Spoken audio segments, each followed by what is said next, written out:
puntualitos empezamos esta mañana, así nadie me puede achacar absolutamente nada en cuanto a los tiempos. 8:30 de la mañana estamos al aire en este día miércoles 13 de diciembre. Nos acercamos poquito a poco a fin de año con el anuncio de que si bien no va a haber cortes de energía, cosa que debemos agradecerle al Estado ecuatoriano, no nos van a cortar la luz en Navidad, sí nos van a aumentar el número de horas en que permaneceremos sin energía durante estos días y posterior a Navidad. Eso es vivir en Ecuador. Ayer lo comentábamos también en el comentario que hacíamos al inicio. Este es un país en el que si no se desparrama por un lado, el asunto se desparrama por el otro. El tema de seguridad, decía Mónica Palencia, que ya están identificados los autores materiales del horrendo crimen que sucedió en la ciudad de Guayaquil la madrugada de ayer. Pero esto sigue avanzando así, ¿no? A trancas y barrancas.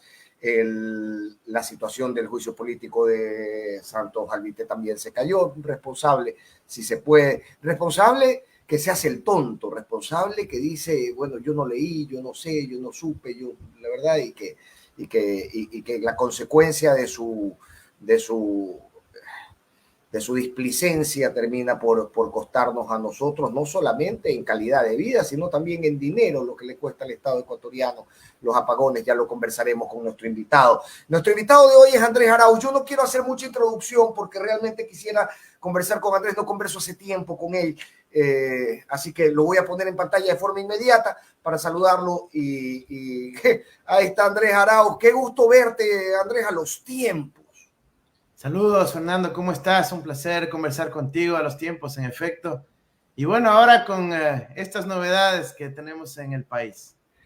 Todo es novedad y pocas son buenas, Andrés. Realmente cuando te invitaba y conversaba con tus personas de comunicación me decían, ¿de qué quieres hablar? Yo les decía, ¿sabes qué? Quiero hablar de todo, pero quiero que me explique un poco cuáles son las alternativas de financiamiento que puede tener el Estado ecuatoriano hoy por hoy, cómo podemos de alguna manera agenciarnos los recursos para ir resolviendo esta situación catastrófica, siempre y cuando esos recursos lleguen y caigan en las manos adecuadas, ¿no? Si nos toca otro Santos Alvite, pues bueno, nuevamente no leerá las cláusulas y se irán como agua de borrajas, pero la idea es generarlos, agenciárnoslos, Andrés. ¿Es la ley económica urgente suficiente para ello? No, de ninguna manera. Ahí ahorita veo en el programa, dice análisis del programa económico de Daniel Noboa. Y la pregunta es, ¿cuál es el programa económico? ¿Dónde está? ¿Dónde lo ha presentado? Porque, mira, la ley se llama Ley para la Generación de Empleo. Y lo primero que tienes que preguntarte si se llama la Ley para la Generación de Empleo es, bueno, ¿y cuántos empleos se van a generar? Claro. ¿Y en qué provincias? ¿Y con qué proyectos? Y la remisión tributaria de los grandes deudores del fisco, ¿cuántos empleos va a generar? Y las alianzas público-privadas, ¿cuántos empleos van a generar?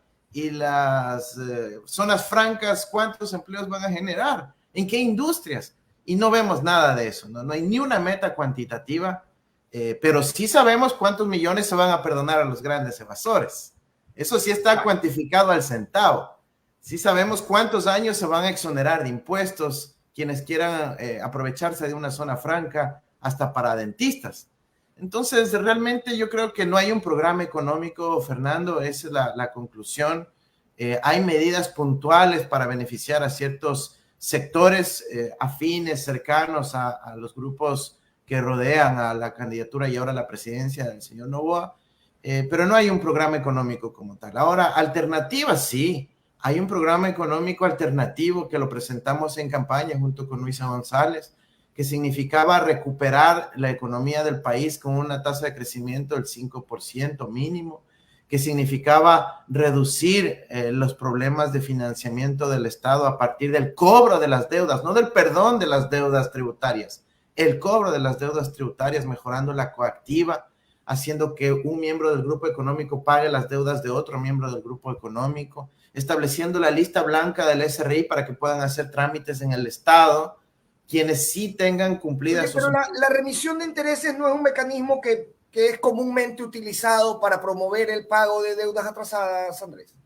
No, realmente este es un mecanismo que institucionaliza la evasión, Fernando, porque mira, tú tienes un empresario honesto. Porque se le aplicó, disculpa, pero y si me equivoco, por favor, corrígeme, ¿no se le aplicó también a los deudores de la banca cerrada un sistema más o menos similar a los deudores de buena fe en tiempos de Rafael Correa?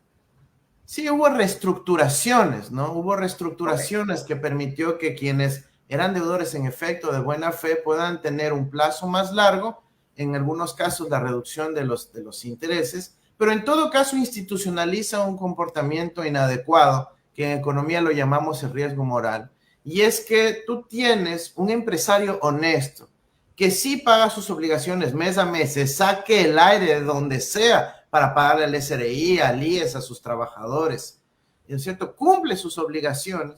Tienes otro empresario que se porta sapo, que no cumple sus obligaciones mensuales o a cada año, y claro, dicen, no, yo mejor me quedo con esta plata, la utilizo de capital de trabajo, le doy la vuelta 1000 veces más, y luego, no, tranquilo, ahí hago una llamada para que me perdonen la deuda un par de años más adelante.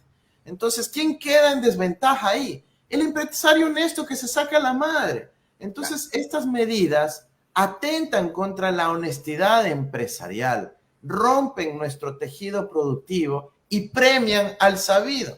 Entonces, esto quizás en una situación crítica se puede aplicar una vez, ¿sí? Pero no puede hacerse una práctica recurrente y peor aún si es que están involucrados familiares o grandes emporios empresariales. Esto a lo sumo debería aplicarse al pequeño, al mediano que está pasando una dificultad, pero no quienes a la vez, ¿no es cierto?, tienen excedentes patrimoniales en el exterior, offshore, que todo el mundo sabe que lo tienen.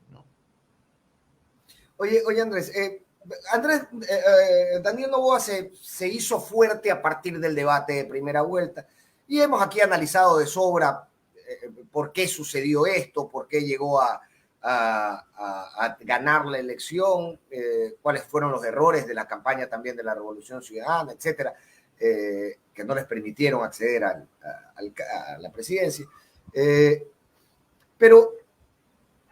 Pero llega, y ojo, se hace fuerte, incluso Jan Topic, yo creo que hoy se arrepentirá, le dijo, oye, Daniel, tú nos estás hablando de números, ¿no? Y puso el foco sobre él, ¿no? Bien que nos hables de números.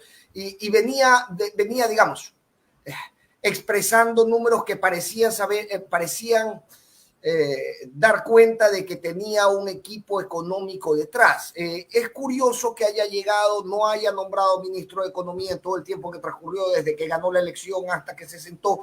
Luego ya sentado se demoró también un par de días para ello. El análisis que hace el ministro de Economía en cadena nacional es básicamente no tengo dinero. Existía un programa desde la campaña, es decir, había una programación de cómo iba a ir resolviéndose el asunto. Lo hubo durante la transición. ¿Con quién se hizo la transición en temas financieros? No hubo jamás programa económico presentado en campaña por parte de Daniel.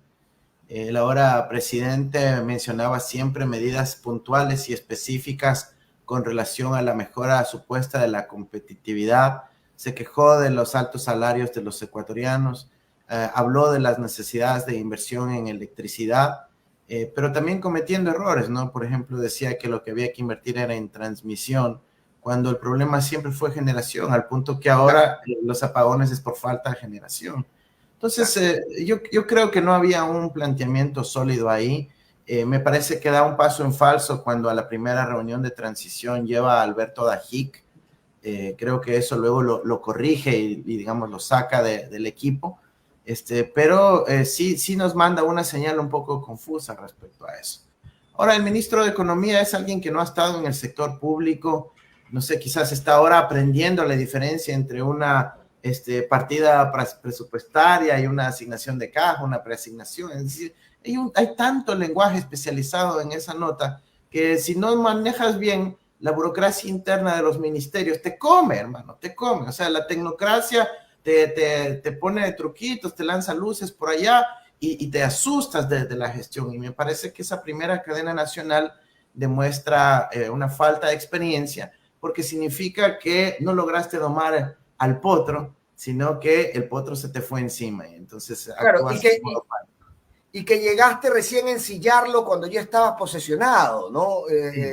Eso es un error tremendo, Fernando, porque lo que tú tienes que hacer cuando asumes la presidencia, un ministerio tan clave como el de Economía, es tú decir que tú estás a cargo de la situación, no demostrar el pánico al país. Jamás puedes hacer eso, porque es como en el problema de la seguridad.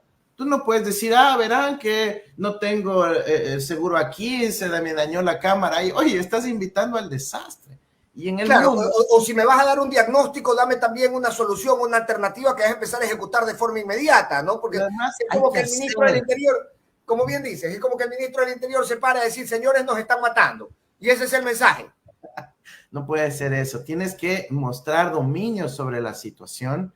Tienes que decir, esto es lo que voy a empezar a hacer desde el primer día y ejecutarlo. Y la gente va a poder inmediatamente a sentir eso. Y en economía hay algo muy importante, Fernando, que se llaman las expectativas. Ya tú tienes que mostrar al país que tú a cargo de este nuevo manejo económico del país generas confianza.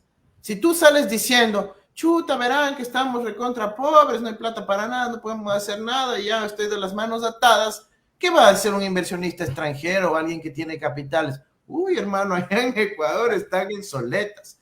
No, pero tú tienes que decir, aquí vamos a traer inversión, aquí vamos a generar trabajo, vamos a igualarnos las deudas pasado mañana, vamos a tomar acciones contundentes para que el resto de los actores asuman esa confianza y te acompañen en el proceso. La economía es fundamentalmente privada y el rol de un ministro de economía, porque ya no es solo de finanzas públicas, eso es otro error. Ya no es solo un ministerio de finanzas públicas, es un ministerio de economía, es decir, expectativas respecto a las inversiones del sector real, de la pequeña empresa, etcétera, ¿no? Entonces, yo creo que no hay un programa económico para reiterar y concluir por ahí, y vamos a estar ahí de en tumbo hasta que finalmente se presente algo coherente. Previsión y planificación, Andrés. Ustedes sí tenían un plan económico, tú lo liderabas, fue presentado, fue puesto a disposición de Daniel Noboa la misma noche en que se perdió la elección, en que la Revolución Ciudadana perdió la elección, y luego fueron convocados a este acuerdo legislativo en el que se sentaron a la mesa. ¿En algún momento ustedes fueron o los quisieron hacer partícipes de la construcción de esta ley? Digamos, al final del día el acuerdo legislativo suponíamos nosotros, ¿no? Y era lógico suponerlo, que iba a incluir el tema del proyecto de ley económica urgente. Nunca los invitaron a la mesa a participar, nunca tomaron parte de su plan de gobierno en temas económicos. ¿Qué sucedió ahí? ¿Y por qué el acuerdo termina subsistiendo a pesar de no ser partícipes de ello? Porque ayer hemos visto en el Pleno incluso a los legisladores de la misma Revolución Ciudadana levantarse y decir, ok, yo estoy de acuerdo con esto. Mira, el acuerdo es puramente legislativo, ¿no? Es decir, para poder ordenar el trabajo en la Asamblea. Es también un acuerdo de buena fe, de relaciones basadas sobre el respeto, en no persecución, en paz para nuestro país, por lo menos en el plano político. En una de las reuniones iniciales que tuvimos, sí hubo una predisposición por parte de Daniel Noboa de decir, bueno, vamos a compartir los borradores de los proyectos de ley urgentes con las distintas bancadas que conforman este acuerdo para que evitemos luego el ping-pong legislativo, ¿no? Que es la asamblea cambia, el presidente luego hace el veto parcial, luego la asamblea otra vez tiene que ratificarse o no, etcétera, sino que sean leyes que puedan avanzar expeditamente, pero previa conversación. Lamentablemente, Fernando, esto no ocurrió en esta ocasión, no se socializaron los textos ni el borrador antes de que haya sido entregado formalmente a la asamblea, y recién ahí es cuando los ecuatorianos nos enteramos lo que se venía. Yo creo que es un error nuevamente que se comete. A pesar de eso, creo que permanece la buena fe de tratar de mejorar ese texto, pero es un recalentado de las leyes que envió Lazo. Mira, el capítulo de zonas francas era tal cual lo que había enviado Lazo a la Corte Constitucional, es decir...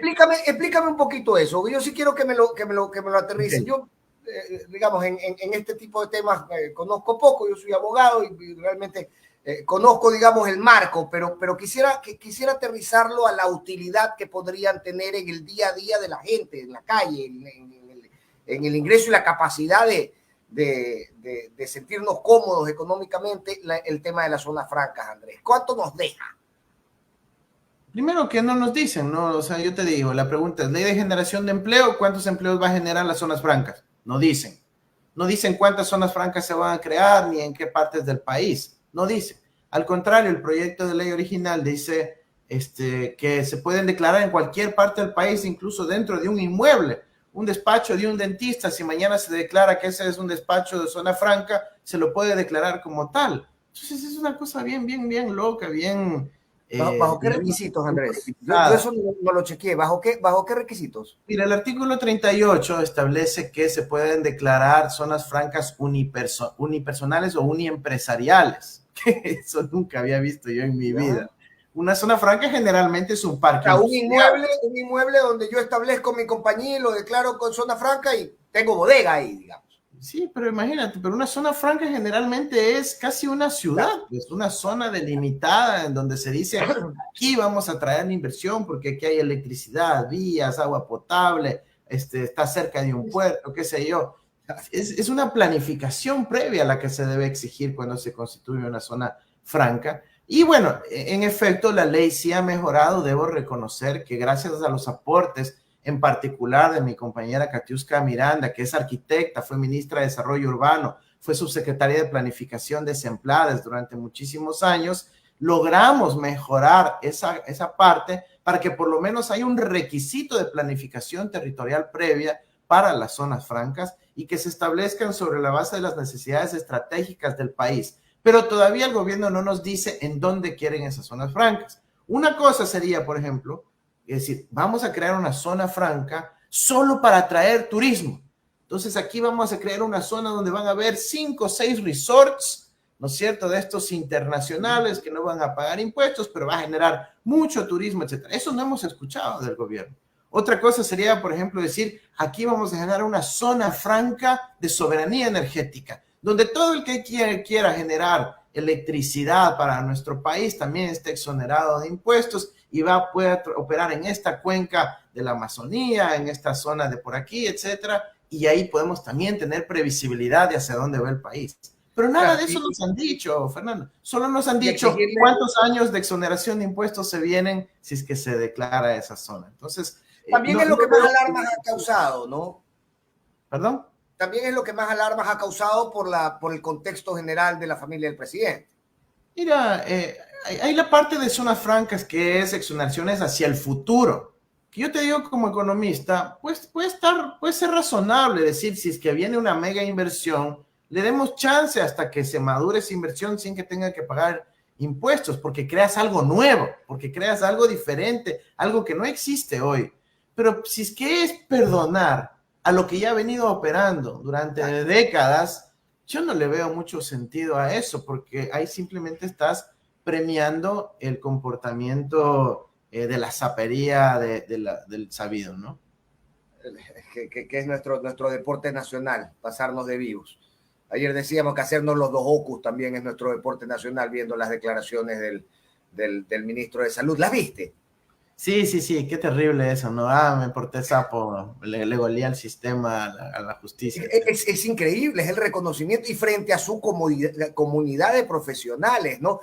Lo empato con lo que dijiste, la inmensa curva de aprendizaje que tiene enfrente este gobierno de 1 año y medio, Andrés. ¿Cómo se resuelve eso, ¿no? Con ministros muy jóvenes que no tienen una experiencia técnica, porque tú entraste muy joven.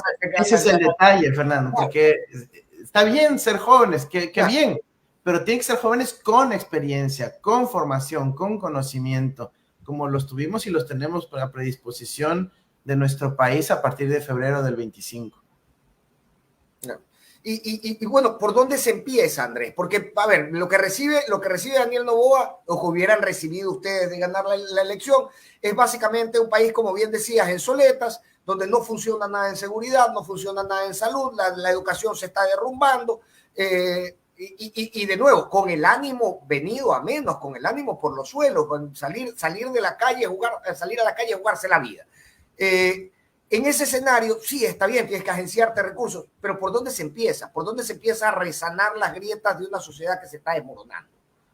Mira, tú lo que tienes que hacer en estos escenarios de crisis se denomina un big push. Es un término en inglés que quiere decir un gran empujón. Eso tienes que ser un gran salto de confianza, con acciones contundentes, con presencia del Estado, con grandes obras, con gran despliegue de presencia de las instituciones públicas, que son las que generan la confianza al resto de los actores. ¿Qué vamos a hacer nosotros, por ejemplo, no es cierto? El primer día, comenzar con acciones contundentes de desplegar la obra pública, igualarnos el primer día con los gobiernos autónomos descentralizados y comenzar ese primer día las acciones de prevención para el fenómeno del Niño, ¿sí? ¿Por qué? Porque tienes que evitar la catástrofe que está por llegar, que ya está empezando en algunas partes del país. La semana que transcurrió, por ejemplo, en Muisne ya vimos la crecida de los ríos y las inundaciones, y vamos a empezar a ver cada vez más de aquello. Entonces había que desplegar una gran cantidad de fuerza para decir, miren, estamos aquí y hemos llegado. Segundo, teníamos que empezar a mostrar acciones contundentes con los grandes evasores, cobrando las deudas, no perdonándolas. Tercero, tomar acciones en materia de seguridad, el equivalente a romper la tabla de drogas, pero no en términos comunicacionales, sino en la calle, con presencia de nuestra fuerza pública. Entonces, se necesitaba hacer así acciones contundentes, fuertes, para instalar una sensación de confianza, de esperanza en la gente, que realmente están cambiando las cosas de forma inmediata. Es el equivalente a Fernando de lo del 2021, cuando yo decía el 1000 de una, mucha gente no lo entendió, pensaba que solo era una cuestión de una dádiva o conceptos así, cuando lo que estábamos buscando es hacer un boom económico para recuperar la confianza del pequeño en el país, de los sectores populares, de los sectores medios, porque eso iba a desencadenar una ola de liquidez y circulante y confianza en el propio gobierno. Decir, no, mire, sí ha habido plata, sí había cómo reactivar la economía, y lo hicieron en la primera semana de gobierno. Entonces, y yo en un barrio popular recibo eso y voy y pago la tienda y voy y pago la luz y voy, ya está, ya ahí nomás está en el sector público y privado ese dinero.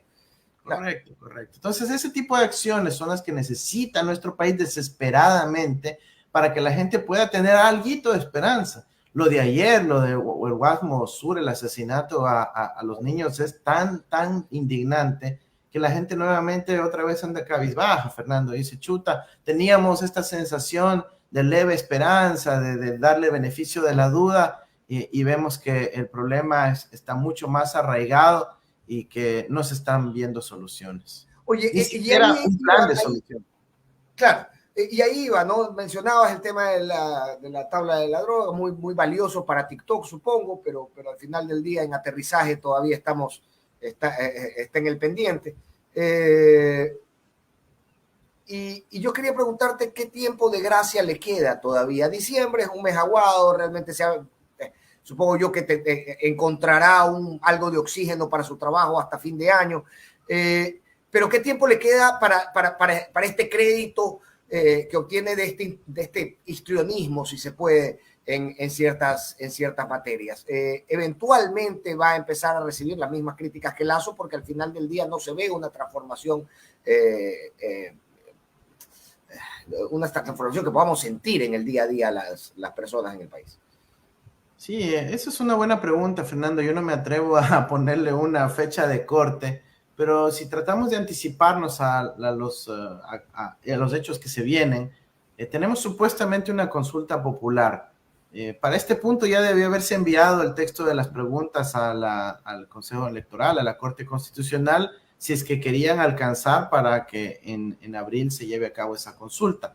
No hemos visto ni siquiera una señal de qué es lo que se quiere consultar. Tampoco nos ha dicho si da marcha atrás respecto a la consulta. Pero si se plantea ya una consulta popular, este ánimo de esperanza, de esperar acciones del gobierno contundentes, se va a desvanecer, porque se va a trasladar el debate a lo político nuevamente y al proceso electoral, y vamos a estar distraídos con las consultas y demás. Pero creo que la gente realmente no quiere un proceso de consulta otra vez, ir a las urnas. Lo que ya quiere es acción. Dice Pana, ya te elegimos, vamos adelante, toma las acciones que se tengan que tomar, y lamentablemente todavía no las vemos, ¿no? Entonces, no, y supone ¿cuánto también le dará de crédito al pueblo ecuatoriano? Y supone también lo que decías, ¿no? Tenemos una curva de aprendizaje que será larga. Hay ministros de 26 años que nunca han estado en el sector público. Y aquí me voy a tomar con algo de humor a una chica guayaquileña de 26 años que por primera vez va y se sienta en el asiento de un ministro. La señora que tiene 30 años trabajando en contabilidad de la entidad pública le puede dar la vuelta sin ningún esfuerzo. Y esa es la curva de aprendizaje que tiene que superar, la que tú justamente me decías, ¿no? Los técnicos saben cómo hacer las cosas y algunos las hacen con cierta malicia en el sector público. Teniendo esa curva de aprendizaje larga, pesada, complicada, jodida, tienes también una consulta popular en el medio y luego ya te vas a proponer para reelección. ¿En qué momento gobiernas? Claro, esa es una gran pregunta, Fernando. Yo creo que ahorita, mira, estamos en un momento tan delicado, porque hoy es 13 de diciembre, pero en un par de días se vence el plazo para pagar los décimos, ¿no? El 13º sueldo, que es el aguinaldo navideño. Y yo no sé si en todo el sector público se alcance a pagar. Hay muchísimos municipios, gobiernos locales que están chiros, pero chiros. Sí. Entonces, ya hay varios meses impagos a funcionarios. Esto va a elevar el nivel de la conflictividad social, porque además, imagínate lo que es para un padre de familia no tener para comprar el regalo navideño y tener varios meses sin sueldo. Entonces, se va a generar una tensión que quizás está en un nivel no tan visible de la sociedad, pero que se está empezando a acumular.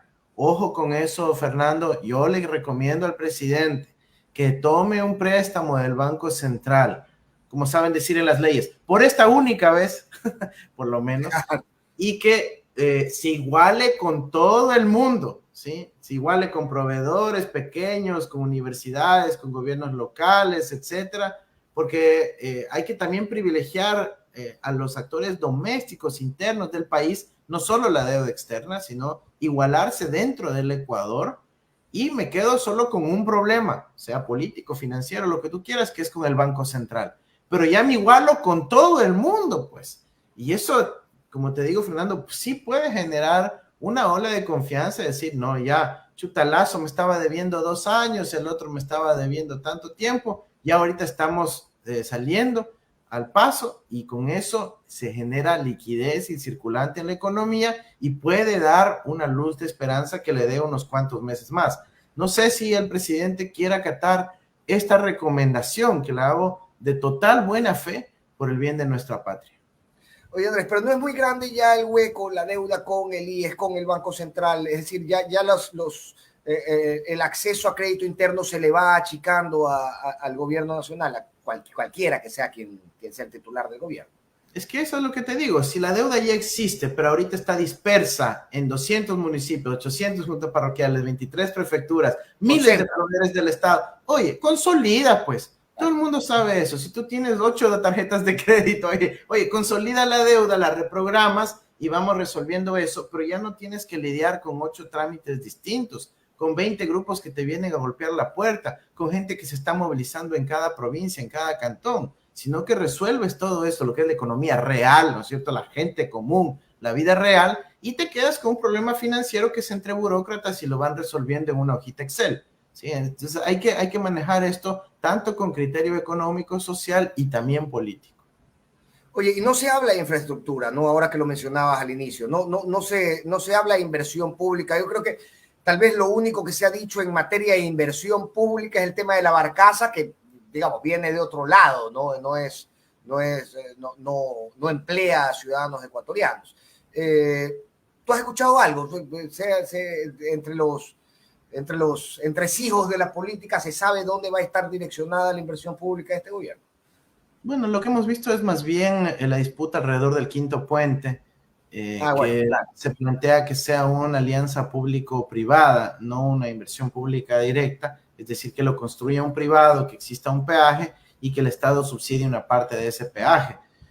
Pero no es que hemos visto estudios, ni planes, ni como sabía mostrar Correa, ¿no es cierto? El render, miren, así va a quedar el puente, así se va a desviar el tráfico y todo. Nada, lo que hemos visto es una disputa ahí un poco de carácter político sobre las competencias y quién se lleva el rédito, pero yo creo que no hemos visto, digamos, planes, ¿no? Mira, yo vengo de la escuela de la planificación, yo fui viceministro de planificación del Estado ecuatoriano, y para mí, pensar que se puede salir de esta crisis a punta de medidas improvisadas es una locura pensar eso. Tú tienes que salir de esta planificadamente y tienes que compartir el plan con la ciudadanía para que todos nos empoderemos de ese plan, sepamos sujetarnos a esa hoja de ruta. Y no la estamos viendo. Lamentablemente hay muchos grupos que por ahí están merodeando en las instituciones estatales, viendo también cómo sacar rentas, privilegios, acciones puntuales, sin que se conozca el plan. ¿Cuál es el plan? ¿Cuántos empleos se van a generar? ¿En qué provincias? ¿En qué industrias? ¿En dónde? Y eso es lo que queremos ver los ecuatorianos, para luego poder juzgar y decir, pana, tú prometiste 100,000, 200,000, 10,000, lo que sea, y los cumpliste o no los cumpliste. ¿Y en qué plazo lo vas a hacer? Pero, oye, pero ¿cómo se lo mide? ¿Cómo se lo mide si el plan está resumido en una ley económica urgente en la que me dices no hay plan? Sí, no hay plan, no hay plan. Lamentablemente no hay plan. No hemos visto un plan en materia de seguridad. Se anunció el supuesto plan Fénix, pero es un anuncio. Nadie ha visto el documento del plan Fénix. O no sé, tal vez lo has visto tú, Fernando, y lo tienes, pero no. Pero no, o sea, no hay, ¿dónde está el plan Fénix escrito? Unas 5 hojitas más que sea, como decimos. Todavía está en las cenizas, veamos si resurge. No, pero digo, o sea, eso es lo que tenemos que exigir, porque además nuestra Constitución de la República dice que la acción pública está regida por la planificación. Ya estamos pasando de la fase de la discusión política, qué bonito que sería que haya un plan. No, pana, aquí tiene que haber un plan por disposición constitucional, así que más vale que se pongan serios porque están jugando con los destinos de la patria. Oye, Andrés, necesito, ya estamos terminando, necesito pasar un segundo al tema política. Estás de secretario ejecutivo de la Revolución Ciudadana. ¿Cómo está el estado de salud de la Revolución Ciudadana? Se habla mucho, no hubo el conflicto entre Jorge Glass. Jorge Glass es nuestro invitado de mañana, permíteme anunciarlo, aquí haciendo un paréntesis, vamos a conversar con el ex vicepresidente Jorge Glass mañana. Pero bueno, hubo mucho... Se habló mucho a partir del conflicto entre Jorge Glass y Ferdinand Álvarez, se habló mucho también de la salida de Marcela Guiñaga y la nueva directiva. ¿Cómo está el estado de robustez, de salud de la Revolución Ciudadana a la interna, más allá de lo que nosotros nos enteramos desde acá? Mira, yo creo que ya pasamos la fase de la comidilla que duró un par de semanas. Ahorita nosotros estamos fuertes, solventes, insisto, con presencia en cada rincón de la patria, el movimiento político más grande del Ecuador y de la historia del Ecuador, la primera fuerza política de nuestro país, digamos, una presencia en gobiernos autónomos fuerte, sólida, representantes en todo lado, y eso es lo que nosotros ahorita vamos a apalancar, superando divisionismos, riñas, problemas que a veces hemos tenido a la interna, especialmente en las directivas provinciales, y vamos a consolidar eso porque nuestra fuerza es tal cuando está unida, no cuando está dispersa o atomizada. Entonces estamos haciendo un trabajo de estructuración, de incorporar elementos científicos a la gestión de nuestro movimiento, que no sea una cuestión artesanal, puntual, improvisada, sino que sea planificada, que podamos tener nuestra meta clara, que es ganar la elección presidencial del febrero del 2025, y alrededor de esa meta articular toda la acción de nuestro movimiento. Oye, ¿y tiene algún plan? Y esto sin ningún afán de hacer una crítica, ¿no? O si le hiciera, pues sería muchísimo más amplio. No, bienvenida. Sí, no, de acuerdo, pero en este punto específico, digamos, no creo que la conversación da para muchas aristas y sería mucho más larga, pero sin afán de caer directamente en esa crítica, ¿han evaluado modernizar los lenguajes de la Revolución Ciudadana? Se habló mucho durante campaña que los tiempos en los que la campaña, digamos, de los tiempos y los golpes de efecto en redes sociales para determinado grupo etario de Daniel Noboa fueron mucho más efectivos que los que aplicó la Revolución Ciudadana y la candidatura de Luisa González y Andrés Arauz. ¿Cómo se lo han planteado? ¿Cómo lo han puesto sobre la mesa para llegar a estas nuevas audiencias que al parecer ahora se decantaron por el oropel que presentaba la otra candidatura? Sí, mira, hemos detectado 3 deficiencias fundamentales. La una, en ciertos sectores de la sierra, sobre todo las capitales provinciales de la sierra, donde tenemos dificultad territorial. Segundo, en el rango etario de los más jóvenes, en donde correctamente hay un mensaje que no está llegando, ahí tiene que ver con la estética de la comunicación, con los símbolos, con los mensajes, con el tipo de comunicación que estamos haciendo para ese segmento etario, donde, digamos, apelar al pasado, al recuerdo, al legado, no necesariamente pega, ¿no? Entonces, ahí hay mucho que hacer. Y tercero, una necesidad de profundizar en la digitalización de nuestro movimiento. A veces, como tú acabas de resaltar, tenemos nosotros rencillas internas o problemas internos que por falta de tener un sistema de comunicación interno se ventilan en la vía pública, digital, digamos, ¿no? En las redes sociales públicas. Entonces nosotros vamos a armar una especie de red social interna, un sistema de comunicación interno entre toda la militancia para, como dice el dicho, ¿no es cierto?, los trapos sucios se lavan en casa, procesaremos nuestras diferencias, articularemos nuestras acciones al interno. Volviendo a la pregunta que tú me haces del rango etario de los jóvenes, por supuesto que necesitamos renovar el mensaje, por supuesto que necesitamos adecuar nuestro estilo de comunicación. Estamos ahorita en una fase de creatividad, de experimentación, para lograr institucionalizar ese tipo de mensaje para poder llegar a los más jóvenes. Yo mismo estoy haciendo una serie de propuestas para que podamos apelar a ese rango etario donde hemos tenido dificultad de llegar ya en 2 elecciones consecutivas. Sin embargo, yo creo que aquí la clave es también cómo se concibe la elección de febrero del 25. Si es que vamos a nuevamente plantear una primera vuelta, que es, digamos, cerrar filas, o si vamos a lo que yo le llamo una tercera vuelta porque muy probablemente nos tendremos que volver a enfrentar con Daniel Noboa, y en donde lo que necesitamos es un lenguaje y una aproximación más parecida a las segundas vueltas que tuvimos en ambas ocasiones que a las primeras vueltas que hemos tenido en ambos procesos. Estoy de acuerdo, Andrés. Pero entonces, ¿qué hace falta en primera vuelta? Porque al final del día siempre la tienen muy cerquita y faltan 2 monedas. ¿Qué hace falta para que se complete el peso en primera vuelta? Mira, yo soy una persona de números y es sencillo. Lo que tienes que lograr es que la votación que recibiste en segunda vuelta te la den en primera.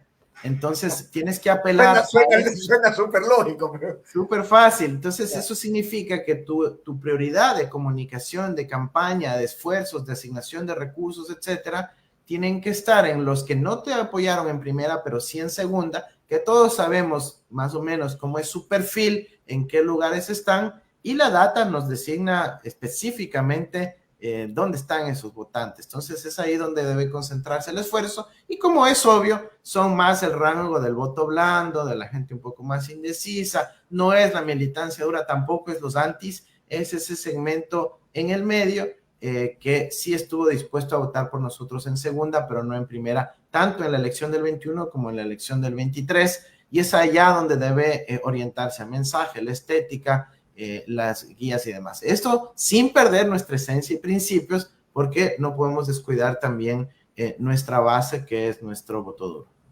Claro, no disfrazarte, sino reforzarte, ¿no? Que es un poco lo que exigen los tiempos. Oye, Andrés, ya para terminar quería preguntarte algo. Ayer hablábamos, nosotros los días martes tenemos un programa con Jacobo García en el que abordamos muy ligeramente, un lenguaje muy ligero, se llama ¿Cuál es el chiste? Entonces un poco nos reímos también de la escena pública y de los políticos. Pero más allá de eso, conversábamos ya en la parte seria del programa sobre que la deficiencia de muchos de nuestros políticos es justamente la política, que no saben hacer política, están en el escenario político, cumplen roles políticos, tienen un discurso político, pero a la hora de la hora no logran concentrar una lectura política correcta y adecuada. Salió tu nombre, porque luego decíamos, ok, Listo, pero hay otros políticos que la tienen clara en cuanto a la gestión pública, la tienen clara en cuanto a lo técnico, la tienen clara en cuanto a planificación, la tienen clara en cuanto al manejo del Estado, como Andrés Arauz, y sin embargo se le critica que no es un gran político de campaña, o de tarima más bien, que ha sido una crítica que te ha caído encima en las dos elecciones en las que has participado. Y un poco la pregunta va por ahí. Tú sientes que has ido creciendo en política, sientes que tienes que tirar el tercer naipe, ir tú al 2025. No, eso no. Mira, nunca ha sido esa mi prioridad, tienen que entender. Yo tengo una vida dedicada al servicio desde el espacio que me toca. Si es que era como rol de funcionario de gobierno, ahí. Durante mucho tiempo yo estuve literalmente en la Academia de la Sociedad Civil, en el Observatorio de la Dolarización. Claro. Yo no estuve ahí codeándome la candidatura a la presidencia en el 2020. Eso básicamente me llegó a mí. Y yo asumo el desafío en representación de un proyecto político, de una visión, de forma de hacer las cosas, y estamos ahí ahora en el cargo de la Secretaría Ejecutiva, fortaleciendo un proceso de largo plazo. Bueno, si la gente ha visto que se plantean conceptos sólidos y demás, propuestas realizables, y además una vocación que creo que la tengo de servicio, chévere, ¿no? Estamos ahí a disposición del pueblo ecuatoriano en cualquiera de los roles que se me asigne.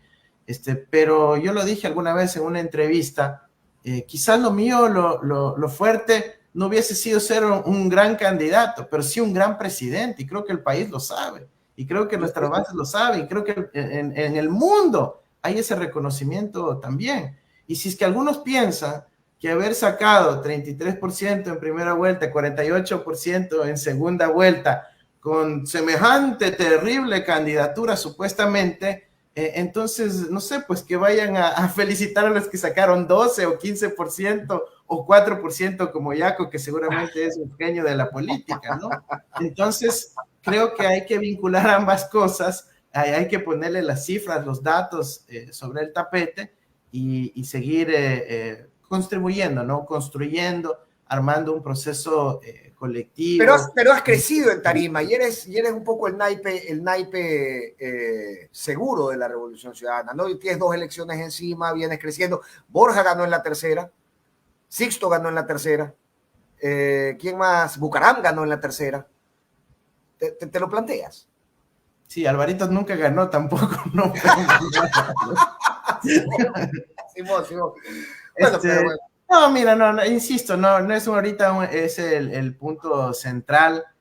Yo ahorita estoy apoyando a la Revolución Ciudadana en el movimiento, pero mira, si el movimiento toma una decisión en ese sentido, estamos para servir a la patria, ¿no? Para mí, mis convicciones son servir al Ecuador entero, y yo creo que el mejor lugar desde donde se puede realmente construir un proyecto de país, un proyecto hacia el buen vivir, hacia la transformación profunda de nuestra sociedad, es la Revolución Ciudadana, porque seamos sinceros, Fernando, ¿qué otro partido, qué otro movimiento le propone algo al país que no sea simplemente pequeños parches o pequeñas parcelas de poder? Nosotros tenemos un proyecto de sociedad que está plasmado en nuestra Constitución, y por eso aspiramos a que eso se vaya cumpliendo con el tiempo. Entonces, ahorita nos toca un poco resistir, nos toca ver que no siguen haciendo daño, pero cuando nosotros lleguemos al poder político en el 2025, el país verá cómo se recupera la senda hacia el desarrollo, hacia la garantía de derechos, hacia un país que realmente funcione y que esté encaminado como tanto lo desean los ecuatorianos. ¿Qué es lo que esperamos? Andrés, te deseo una feliz Navidad, un muy buen inicio de año, y te agradezco mucho la generosidad de tu tiempo y haber estado en la contra. Ojalá que se repita pronto, ¿eh? Con muchísimo gusto, Fernando, un placer encontrarme contigo nuevamente, y un saludo a toda la audiencia. Abrazo. Chao. Un inmenso abrazo. A Andrés Arauz, secretario ejecutivo de la Revolución Ciudadana hoy por hoy, candidato a vicepresidente en la elección anterior y a presidente en la del 2021, a quien le preguntábamos si iba por la apuesta de la tercera, que ha sido la vencida para varios de nuestros políticos.